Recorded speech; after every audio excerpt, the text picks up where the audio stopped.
documentation only covered Rachel Mackey because it only named her. And so the other family members, Alberta has been griping about it, and they had another court date for October. But what have happened, unfortunately, was the matter went before, well, it went before Magistrate Darren's Road, but they said had a big fight, I think on Thursday or Friday this week. Probably Thursday. And then some persons were arrested this week. And so now they've engaged the services of an attorney, the persons who were arrested, and that attorney is now helping them to fight Alberta in respect to this house. And all of this is over disputed documents. So hopefully it gets resolved. But a magistrate has ruled that the order that was given by Samuel McKinney for these persons to leave the house is not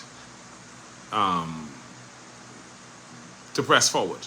So everybody has to wait while the matter is being appealed, and there has been a penal order placed on this new order, meaning that Alberta can't go over there and interfere with them while this matter proceeds through appeal.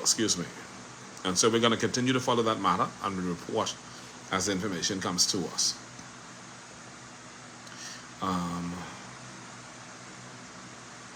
We got word from Omar Archer, and we saw a video from Omar Archer where Omar Archer alleges that the Deputy Prime Minister called, that's Chester Cooper, called his friend, Magistrate Roberto Reckley, to basically use his office. He called on his friend to use his office to handle a case involving Omar in that court.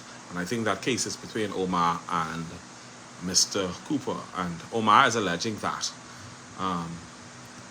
Cooper and Reckley were somehow connected through their company, through some business of sorts. And so he's accusing the Deputy Prime Minister and the Magistrate Roberta Reckley of abuse of authority and judicial misconduct. He did put out a video statement, and we did post a video statement, and we're going to continue to follow that matter, and we're going to report on that accordingly and let you know what is going on. Now, I feel like Cooper does abuse his power. Because let me tell you, in the Albany case, in the Albany matter, remember the Albany staff members were fighting against John Angler. John Angler had done some things where he had physically abused staff, mishandled them, mistreated them at Albany, allegedly because this was all alleged by Albany staff. And so they had made sufficient complaints that the Department of Labor, thank you so much for the gift, thank you so much for the gift. They had made sufficient complaints, so much so that the Department of Labor determined that John Angler should not be in the country and should not have a work permit. And they also determined that the Department of Immigration also determined that they did their investigations. And it had been bad because John Angler also had his wife, who still had a work permit here, but was not working in the country. She came on a work permit, and then he turned around, banged her, and married her. And so he still had her here. So that was all that was in the controversy. John Angler was out of the country. Immigration revoked his work permit. He was supposed to have been gone last year, and it is my understanding, it is alleged that it is Deputy Prime Minister Chester Cooper who overrode the decisions of Immigration and the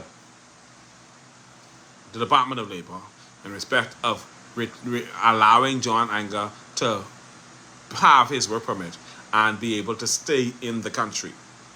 That is a sad and unfortunate case, and I pray to God that the people of Exuma do to Chester Cooper what he just give him exactly what he deserves. But he needs to go. Yes, John Angler is still here.